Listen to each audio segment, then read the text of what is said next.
अपने जो hot iron method है उस तरीके से आज सींग दागेंगे। तो इसमें क्या होता है कि जो हॉट आयरन को उठा के बहुत ही जेंटल तरीके से अपने हॉर्न बड को, ये आज जो आप डिसबडिंग का मेथड देख रहे हैं इसको हॉट आयरन मेथड कहते हैं।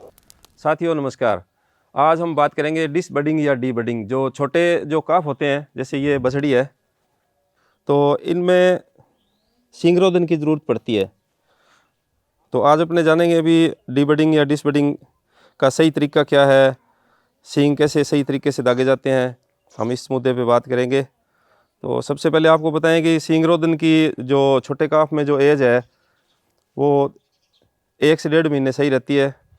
तो आज अपने इसका प्रोसेस सारा देखेंगे भी किस प्रकार से डीऑर्निंग की जाती है। सबसे पहले जो बछड़ी है उसको अपने नियंत्रित कर लेते हैं और उसको सीडेट कर लेते हैं,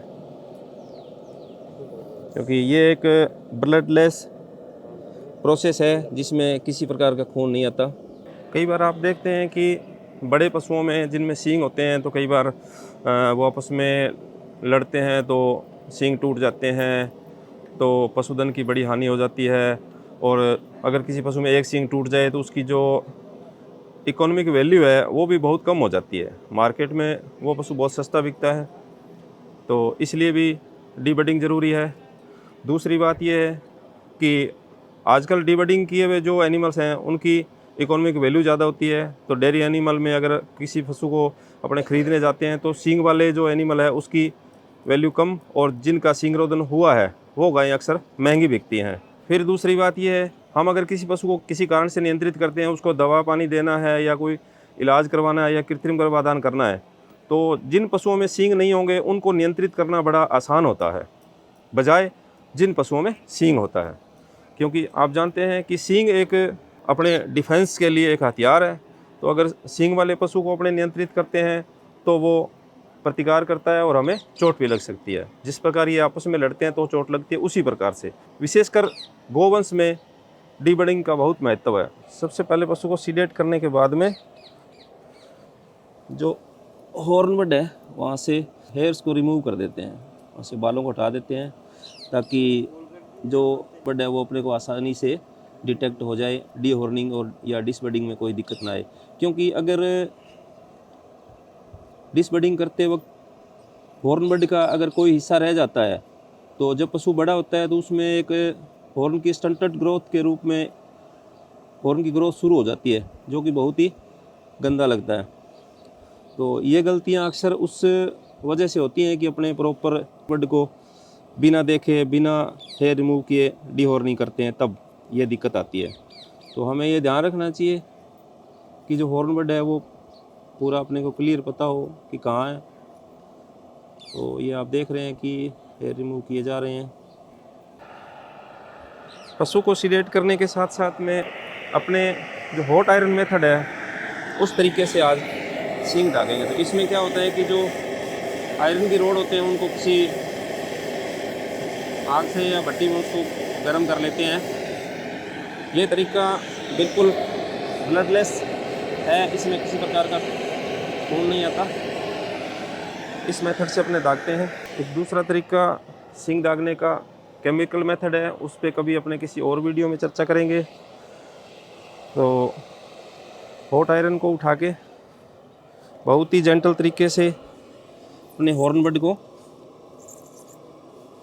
कॉटराइज कर देते हैं।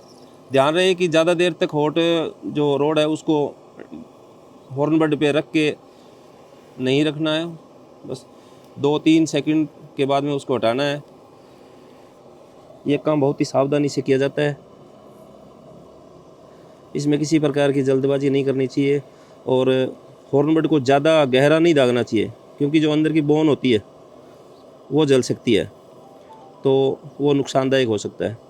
तो अपने को पूरा देख के सिर्फ हेयर बड है उसको ही जला देना है बहुत ही सावधानी से, ताकि सींग ना आए। बस ये एक सींग दागा जा चुका है।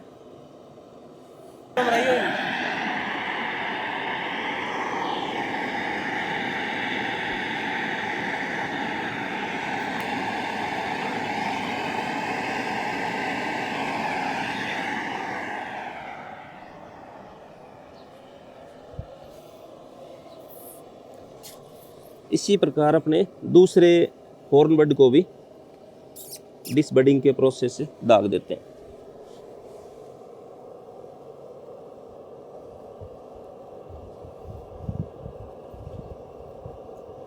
ये आज जो आप डिसबडिंग का मेथड देख रहे हैं इसको हॉट आयरन मेथड कहते हैं। सींग दागने के बाद में अपने को ध्यान रखना है कि कोई पक्षी जैसे कौवा है वो कोई चोंच से इनको डिसबडिंग वाले स्थान को घाव ना कर दे, और किसी एंटीसेप्टिक लोशन को इस पर लगाते रहेंगे तो कुछ समय बाद ये बिल्कुल सही हो जाएगी। गुरतेज सिंह जी हैं, तो गुरतेज सिंह जी से जानेंगे कि डिसबडिंग के क्या क्या फ़ायदे हैं। हाँ गुरतेज जी। तो श्रीमान जी, मैं इसमें बताना चाहूँगा जी, सबसे पहले तो भी पशुओं का जो खुले पशु रहते हैं डेयरी में, तो एक दूसरे को चोटिल नहीं कर पाते जी। और दूसरा, कोई फार्म के अंदर जो भी इसको ओनर इनका चारा पानी करता है तो उनकी भी एक सेफ्टी रहती है जी। इस प्रकार से आज आपने जाना कि डिसबडिंग का जो तापीय मेथड है वो क्या है,